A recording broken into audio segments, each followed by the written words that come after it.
आप सभी का अपने इस हिंदी सारथी RS क्लासेस यूट्यूब चैनल पर स्वागत है। मेरी तरफ से आप सभी को सप्रेम नमस्कार।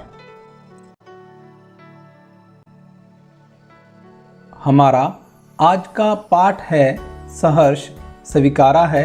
इस पाठ के लेखक हैं श्री गजानन माधव मुक्तिबोध जी। यह पाठ कक्षा 12वीं की हिंदी पुस्तक आरोह में संकलित है।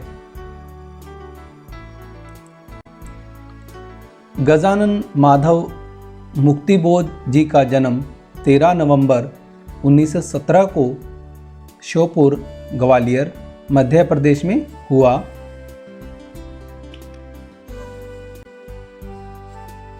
गजानन माधव मुक्तिबोध जी का 11 सितंबर 1964 को नई दिल्ली में निधन हो गया।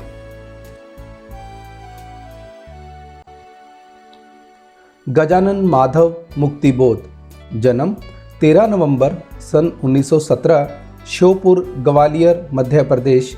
प्रमुख रचनाएं चांद का मुंह टेढ़ा है, भूरी भूरी खाक, धूल, कविता संग्रह, काठ का सपना, विपात्र, स्थ से उठता आदमी, कथा साहित्य, कामायनी एक पुनर्विचार, नई कविता का आत्मसंघर्ष, नए साहित्य का सौंदर्य शास्त्र, अब आखिर रचना क्यों नाम से समीक्षा की समस्याएं, एक साहित्यिक की डायरी, आलोचना, भारत, इतिहास और संस्कृति। निधन 11 सितंबर सन 1964 नई दिल्ली में। हमारी हार का बदला चुकाने आएगा संकल्प धर्मा चेतना का रक्त प्लावित स्वर। हमारे ही हृदय का गुप्त स्वर्णाक्षर प्रकट होकर विकट हो जाएगा। हार का बदला चुकाने वाले संकल्प धर्मा कवि मुक्तिबोध का पूरा जीवन संघर्ष में बीता। उन्होंने 20 वर्ष की छोटी उम्र में बड़नगर मिडिल स्कूल में मास्टरी की। तत्पश्चात सुजालपुर, उज्जैन, कोलकाता, इंदौर, मुंबई, बेंगलोर, बनारस, जबलपुर, राजनांदगांव आदि स्थानों पर मास्टरी से पत्रकारिता तक का काम किया। कुछ समय तक पाठ्यपुस्तकें भी लिखी। छायावाद और स्वच्छंदतावादी कविता के बाद जब नई कविता आई तो मुक्तिबोध उसके अगुआ कवियों में से एक थे। मराठी संरचना से प्रभावित लंबे वाक्यों ने उनकी कविता को आम पाठक के लिए कठिन बनाया, लेकिन उनमें भावनात्मक और विचारात्मक ऊर्जा अटूट थी, जैसे कोई नैसर्गिक अंतःस्रोत हो जो कभी चुकता ही नहीं बल्कि लगातार अधिकाधिक वेग और तीव्रता के साथ उमड़ता चला आता है। यह ऊर्जा अनेक कल्पना, चित्रों और फैंटेसियों का आकार ग्रहण कर लेती है। मुक्तिबोध की रचनात्मक ऊर्जा का एक बहुत बड़ा अंश आलोचनात्मक लेखन और साहित्य संबंधी चिंतन में सक्रिय रहा। वे एक समर्थ पत्रकार भी थे। इसके अलावा राजनीतिक विषयों, अंतर्राष्ट्रीय परिदृश्य तथा देश की आर्थिक समस्याओं पर लगातार लिखा है। कवि शमशेर बहादुर सिंह के शब्दों में उनकी कविता अद्भुत संकेतों भरी, जिज्ञासाओं से अस्थिर, कभी दूर से शोर मचाती, कभी कानों में चुपचाप राज की बातें कहती चलती है। हमारी बातें हमको सुनाती है। हम अपने को एकदम चकित होकर देखते हैं और पहले से अधिक पहचानने लगते हैं। मुक्तिबोध की कविताएं सामान्यतः बहुत लंबी होती है। उन्होंने जो भी अपेक्षाकृत छोटे आकार की कविताएं लिखी हैं उनमें से एक है सहर्ष स्वीकारा है, जो भूरी भूरी खाक धूल में संकलित है। एक होता है स्वीकारना और दूसरा होता है सहर्ष स्वीकारना, यानी खुशी खुशी स्वीकार करना। यह कविता जीवन के सब दुख, सुख, संघर्ष, अवसाद, उठापटक सम्यक भाव से अंगीकार करने की प्रेरणा देती है। कवि को जहाँ से यह प्रेरणा मिली, प्रेरणा के उस उत्स तक भी हमको ले जाती है। कुछ विशिष्ट व्यक्ति या सत्ता के इसी सहजता के चलते उसको स्वीकार किया था। कुछ इस तरह स्वीकार और आत्मसात किया था कि आज तक वह सामने नहीं भी है तो भी आसपास उसके होने का एहसास है। मुस्काता चांद ज्यों धरती पर रात भर, मुझ पर त्यों तुम्हारा ही खिलता वह चेहरा है। चूंकि यह एहसास आप्लावनकारी है और कविता का मैं उसकी भाव प्रवणता के निजी पक्ष से उबरकर सिर्फ विचार की तरह उसे जीना चाहता है, क्योंकि वह बृहत्तर विश्व की गुत्थियां सुलझाने में उसकी मदद करेगी। वह द्विंगता माँ, पत्नी, बहन, सहचरी कोई भी हो सकती है। सहज स्नेह की ऊष्मा जब विरह में अग्निशिखा सी उद्दीप्त हो उठी है, थोड़ी थोड़ी सी निसंगता भी एकदम से जरूरी हो आई है और वह चाहने लगा है मोह मुक्ति, चाहने लगा है भूलने की प्रक्रिया एक अमावस की तरह उसके भीतर इस तरह घटित हो कि चांद जरा सा ओट हो ले। अंधेरे से सामना हो तो चित्त की ताकत बढ़े। लगातार यह भौतिक और मानसिक अवलंब अंदर एक अज्ञात भय भी कायम करता है। ममता के बादल की मंडराती कोमलता क्योंकि भीतर पिराती है, बहलाती सहलाती आत्मीयता बर्दाश्त नहीं होती है। दृढ़ता और तदजन्य कठोरता भी बड़े मानव मूल्य हैं, इसलिए भूल जाना भी एक कला है। अतः किसी चीज़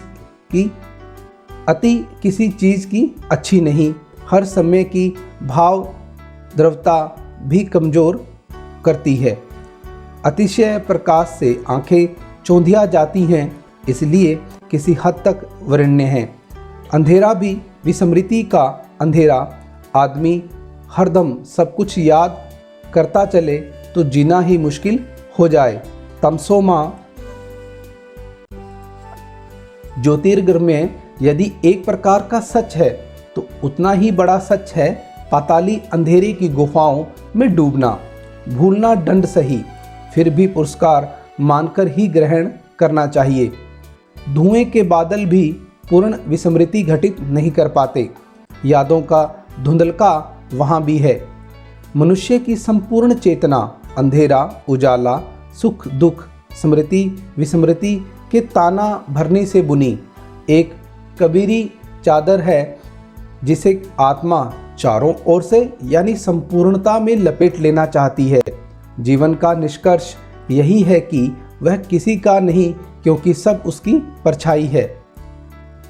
प्रश्न यहाँ यह उठता है कि वह कौन है, दिवंगता माँ या प्रिया? बृहत्तर जीवन दर्शन जो ईश्वर निरपेक्ष होता हुआ भी उतना ही सर्वव्यापी है और अपलावनकारी है जितना कबीर के राम या वर्ड्सवर्थ की मातृमना प्रकृति। यह गुत्थी न भी सुलझे तो भी कविता अपनी मर्म स्पर्शिता और द्वंद्व विह्वलता के कारण उतनी ही संगत और विशिष्ट है। साधक और साध्य की एकात्मकता तेरा तुझको सौंपता का लागे है मोरा वाला ऐसा निरहंकार विनय पारंपरिक साहित्य से इतर यानी आधुनिक कविता में कम ही दिखाई देता है।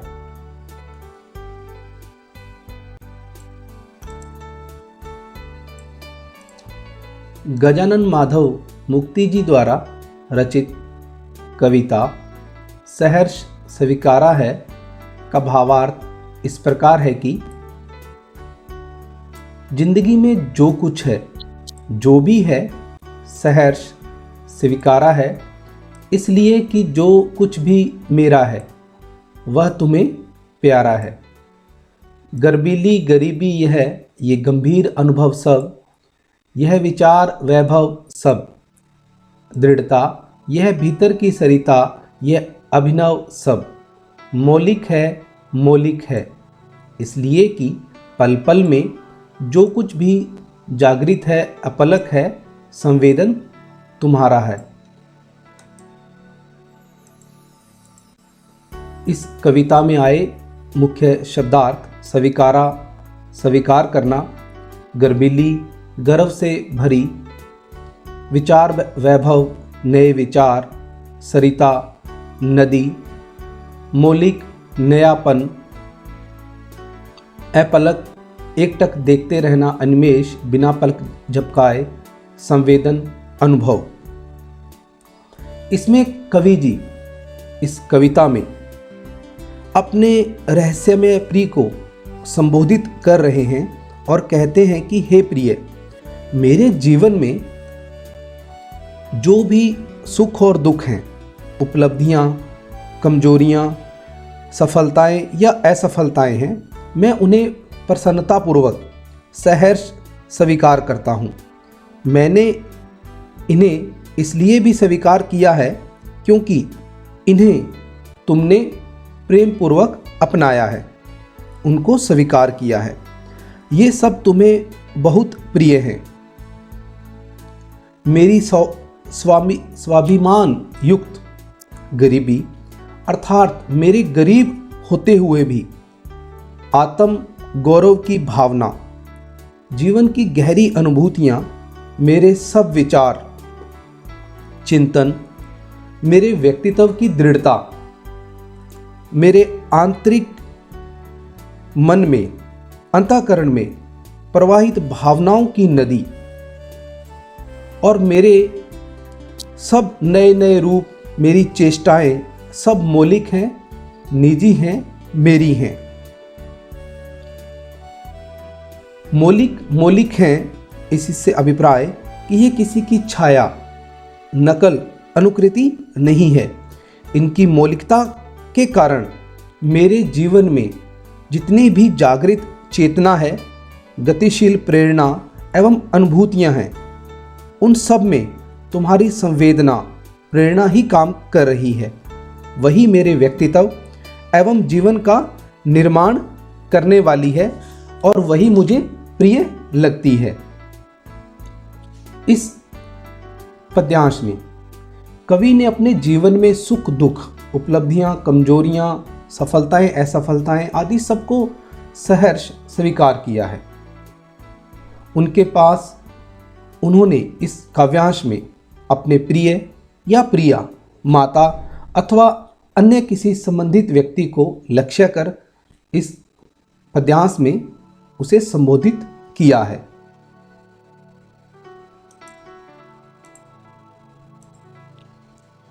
जाने क्या रिश्ता है, जाने क्या नाता है, जितना भी उड़ेलता हूँ भर भर फिर आता है। दिल में क्या झरना है, मीठे पानी का सोता है। भीतर वह, ऊपर तुम, मुस्काता चांद ज्यों धरती पर रात भर। मुझ पर त्यों तुम्हारा ही खिलता वह चेहरा है।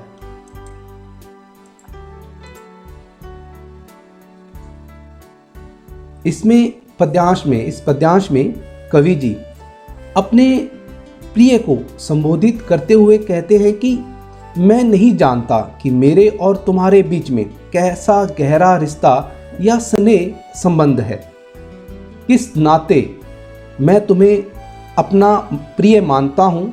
मैं तो इतना ही जानता हूँ कि मैं इस स्नेह को हृदय से कविता के रूप में व्यक्त करता हूँ, उसे बाहर निकालने का प्रयास करता हूँ। जितना मैं इसे बाहर निकालने का प्रयास करता हूँ, उतना ही मेरा हृदय फिर भर जाता है। ऐसा लगता है कि मेरे हृदय में, मेरे मन में प्रेम का कोई झरना, कोई स्रोत है जो निरंतर स्नेह रूपी जल बहाता रहता है। मेरे हृदय में भावनाओं की जो हलचल मची रहती है तथा इसे प्रेम से भरे हुए हृदय के ऊपर तुम विराजमान रहते हो। जिस प्रकार पूर्णिमा का चंद्रमा आकाश में रात भर चांदनी बिखेरता रहता है, उसी प्रकार तुम्हारा यह मुस्कुराता चेहरा मेरे हृदय को, मेरे मन को अपने आकर्षण से आलोकित, प्रकाशित करता रहता है। इस पद्यांश में कवि ने अपने हृदय में अपने प्रिय से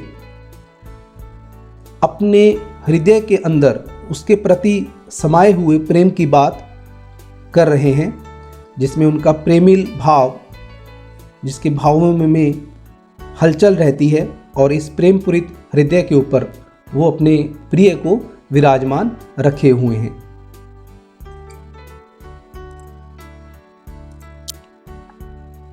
सचमुच मुझे दंड दो कि मैं भूलूं मैं तुम्हें भूल जाने की। दक्षिण ध्रुवी अंधकार अमावस्या शरीर पर, चेहरे पर, अंतर में पालूं मैं, झेलूं मैं, उसी में नहालूं मैं। इस पद्यांश के अंदर कवि जी ने ये कहा है कि हे प्रिय, तुम मुझे दंड दो कि मैं तुम्हें भूल जाऊं। तुम्हें भूल जाना यद्यपि बहुत बड़ा दंड है, फिर भी मैं इस दंड को झेलना चाहता हूँ, इस पीड़ा को झेलना चाहता हूँ। कवि कहता है कि आगे, प्रिय वियोग के कारण उसके जीवन में दक्षिण ध्रुव की तरह अंधकार छा जाएगा। जिस प्रकार दक्षिण ध्रुव पर अंधकार से अभिप्राय वहाँ पर 6 महीने रात और 6 महीने दिन रहता है। वहाँ पर 6 महीने की रात यूं प्रतीत होती है कि वहाँ पर अमावस्या का समय चल रहा है। चांद का शुरुआती समय जो होता है, जो गहन अंधकार रूपी जो रात होती है, वो अमावस्या वाली रात होती है। इसके बाद चांद निरंतर विकास करता हुआ पूर्णिमा को प्राप्त करता है।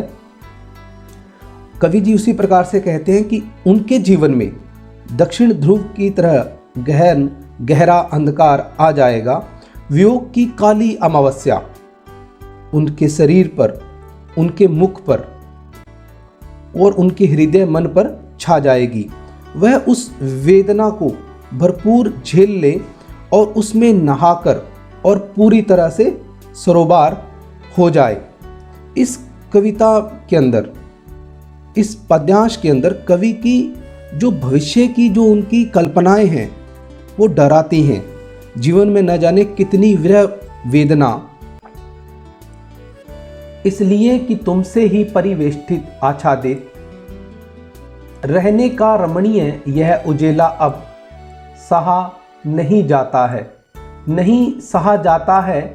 ममता के बादल की मंडराती कोमलता भीतर पिराती है, कमजोर और अक्षम अब हो गई आत्मा यह। छटपटाती छाती को भवितव्यता डराती है, बहलाती सहलाती आत्मीयता बर्दाश्त नहीं होती है। गजानन माधव मुक्ति बोध जी द्वारा रचित यह पंक्तियाँ हमारी हिंदी पाठ्य पुस्तक आरोह में कक्षा 12 की पुस्तक में संकलित हैं। इनमें मुख्य शब्दार्थ परिवेष्टित, चारों ओर से घिरा हुआ, आच्छादित, छाया हुआ, ढका हुआ, रमणीय, सुंदर, उजेला, प्रकाश, बादल, मेघ, मंडराती, मंडराना, पिराती, दर्द करती है, अक्षम, कमजोर, असमर्थ, भवितव्यता, भविष्य की अनहोनी की आशंका, आत्मीयता, अपनापन। इसमें कवि जी कहते हैं कि मेरा वर्तमान जीवन अपने प्रिय से पूर्ण रूप से, पूरी तरह से घिरा हुआ है। प्रिय का वियोग मुझ पर पूरी तरह से छाया हुआ है, परंतु यह उजाला, यह प्रकाश मुझे बहुत ज़्यादा रमणीय और यह सुंदर है। कवि जी कहते हैं कि मैं अपने प्रिय से घिरा हुआ हूँ, उनके साथ रहने का जो मेरा अनुभव है वह बहुत ही सुंदर है। लेकिन वो आगे कहते हैं कि परंतु यह उजाला, यह प्रकाश अब उनसे असहनीय हो गया है, उनसे सहा नहीं जा रहा है। वास्तविक स्थिति में वो कह रहे हैं कि जो प्रिय का वियोग है उसके कारण उनका मन पीड़ा से भर गया है, व्यथित हो गया है। उन्हें वह असहन होने लग जाता है, और जिससे कि उनका पूरा मन आत्मग्लानि से, पीड़ा से भर जाता है। आगे वो कहते हैं कि मेरे मन में प्रिय की ममता सदा बादलों की तरह मंडराती रहती है। यही कोमल ममता मेरे हृदय को अंदर ही अंदर पीड़ा पहुंचाती रहती है। इसके कारण मेरी आत्मा एकदम कमजोर और असमर्थ हो गई है। जब भी मैं अपने भविष्य के बारे में सोचता हूँ तो मुझे डर लगने लग जाता है, मेरी छाती छटपटाने लग जाती है और मैं अपने भविष्य के भयानक स्वरूप को सोचकर वह कांपने लग जाते हैं। और ऐसे में वो सोचते हैं कि प्रिय का बहलाना, सहलाना, उनका अपनापन जतलाना भी उनसे सहन नहीं होता है। वो कहते हैं कि वो अपने पांवों पर खड़ा होना चाहते हैं, परंतु अपनी असमर्थता, कमजोरी के कारण वो ऐसा नहीं कर पाते हैं। उनकी आत्मा उन्हें प्रताड़ित कर रही होती है। इस पद्यांश के अंदर कवि जी अपने प्रिय को भूल जाना, उनके बारे में अपनी व्यथा बता रहे हैं कि वो अपने प्रिय या प्रिया की ममता को अपने अंदर ही अंदर उनको कमज़ोर कर रही है। उन्हें लगता है कि बिना प्रेम के वो कैसे रह पाएंगे और उनका भविष्य कितना कष्टदायी हो जाएगा। भविष्य की कल्पना, अनहोनी की आशंका, उन्हें कितना दुख पीड़ा भोगना पड़ेगा, प्रिय के स्नेह के अभाव में उन्हें कितना कष्ट मिलेगा, इन सब के बारे में इस पद्यांश में मुक्तिबोध जी ने बहुत ही सुंदर, सरल, सहज तरीके से अपनी भावनाओं को व्यक्त किया है।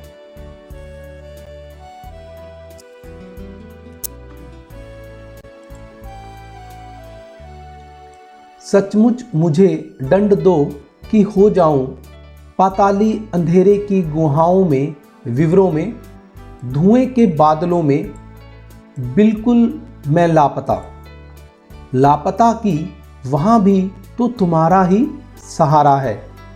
इसलिए कि जो कुछ भी मेरा है या मेरा जो होता सा लगता है, होता सा संभव है, सभी वह तुम्हारे ही कारण कार्यों का घेरा है, कार्यों का वैभव है।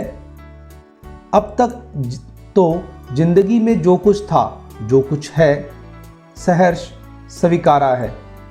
इसलिए कि जो कुछ भी मेरा है वह तुम्हें प्यारा है। गजानन माधव मुक्तिबोध जी द्वारा रचित यह पंक्तियाँ कक्षा 12वीं की हिंदी पुस्तक आरोह में संकलित हैं। इसमें कवि जी कहते हैं कि उससे पहले हम शब्दार्थ देखते हैं। गुहाओं में, गुफाओं में, विवरों, छेदों, बिलों, सुरंगों में, लापता, गायब होना, वैभव, ऐश्वर्य, संपन्नता। इन पंक्तियों का भावार्थ इस प्रकार है कि कवि जी कहते हैं कि हे प्रिय, मैं तुम्हारा दोषी हूँ, अतः तुम मुझे दंड दो, सजा दो कि मैं पाताल की घनघोर अंधेरी गुफाओं में, भीषण सुनसान सुरंगों में दम घोटने वाले धुएं के बादलों में हमेशा के लिए गायब हो जाऊं, लापता हो जाऊं और मेरा जीवन उस घुटन में दबकर समाप्त हो जाए। परंतु उस अकेलेपन और गायब होने की स्थिति में भी मैं प्रसन्न रहूंगा।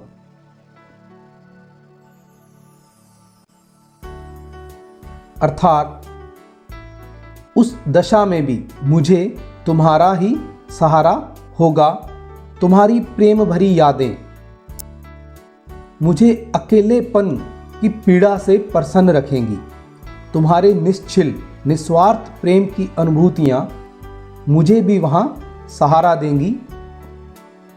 आगे कवि जी कहते हैं कि मेरे जीवन में जो कुछ भी है, मेरी जो भी स्थितियां हैं या स्थितियां हो सकती हैं, मेरा प्रगति के कारण आगे बढ़ना या अवनति की जो भी संभावनाएं हैं, वे सभी तुम्हारे ही कारण हैं।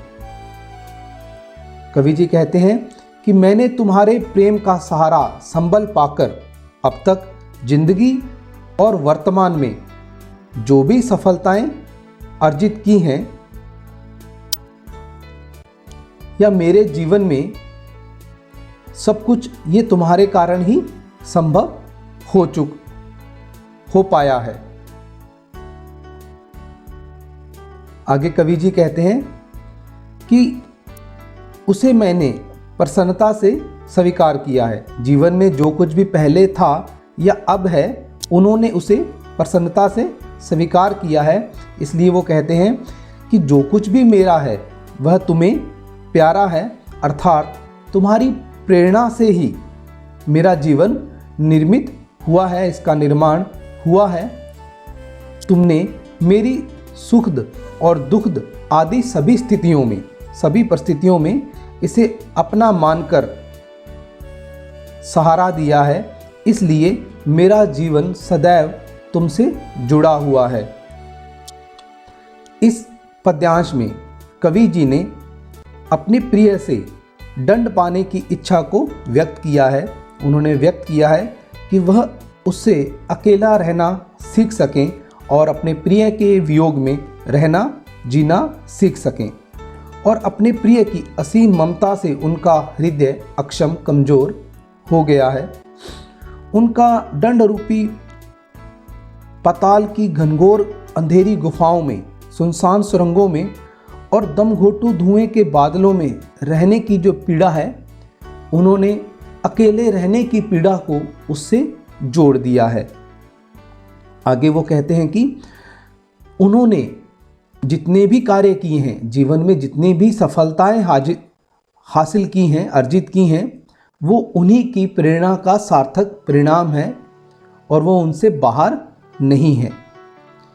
इस कविता में, इस पद्यांश में उनके प्रेम भाव की मार्मिक व्यंजना व्यक्त हुई है। वह अपने जीवन की समस्त अनुभूतियों, सुख दुख स्थितियों को इसलिए स्वीकार कर रहे हैं कि उन पर उनकी प्रिय का अभाव है, उनकी प्रिय का प्रभाव है। इसमें अपने वो प्रिय को रहस्यमय, अज्ञात और बहुत प्रेरक बताकर उसे कवि के व्यक्तित्व का निर्माता उन्होंने बताया है। इस काव्यांश में गुहाओं, विवरों, कार्यों, वैभव आदि तत्सम शब्दों का और उनके साथ ही उन्होंने लापता के साथ साथ देशज शब्दों का प्रयोग भी किया है। इस पद्यांश में उनकी भावानुभूति, भाषा का सहज सरल सुबोध प्रयोग अत्यंत सुंदर रूप में उनके द्वारा व्यक्त हुआ है। गजानन माधव मुक्तिबोध जी द्वारा रचित सहर्ष स्वीकारा है कविता पाठ का अब हम संक्षिप्त में अध्ययन करेंगे। सहर्ष स्वीकारा है शीर्षक कविता गजानन माधव मुक्तिबोध जी की एक सशक्त रचना है। इसमें कवि जी ने जीवन के समस्त अच्छे बुरे, कोमल कठोर अनुभवों तथा सुख दुख, संघर्ष, अवसाद आदि सभी स्थितियों को इसलिए स्वीकार किया है कि वह इन सब के साथ अपने प्रिय को जुड़ा हुआ पाते हैं। वह प्रिय के प्रेम को निभाने में स्वयं को अक्षम, कमजोर मानते हैं, इसलिए वह उसका दंड भोगने के लिए अंधेरी गुफाओं में निर्वासन अकेले में रहना चाहते हैं। वहाँ पर भी वह उसी के सहारे की आशा रखते हैं। इस प्रकार इस कविता में हर दशा में प्रिय से जुड़े रहने का भाव व्यक्त किया गया है। इस कविता में हमें जीवन के सब सुख दुख, संघर्ष, अवसाद, उठापटक आदि के जितने भी सम्यक भाव हैं उनको स्वीकार करने की यह प्रेरणा देती है। जीवन में अनेक अच्छी बुरी स्थितियां आती रहती हैं। अच्छी स्थिति में सब प्रसन्न खुश रहते हैं, परंतु बुरी परिस्थितियों में हार मानने लगते हैं। अतः यह कविता हमें अपनी क्षमता, अक्षमता आदि सबको सहजता से स्वीकार करने की प्रेरणा देती है, क्योंकि इससे हम अपने प्रिय से जुड़े रहते हैं तथा उसकी यादों के सहारे से आगे बढ़ते रहते हैं।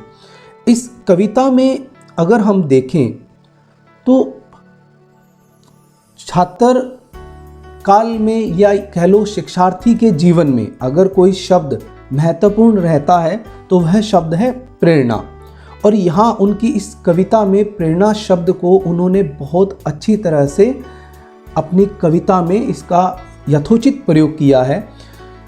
और हम यहाँ देखते हैं कि प्रेरणा शब्द से आशय है कि अच्छी प्रवृत्ति की ओर बढ़ने की भावना को जगाना।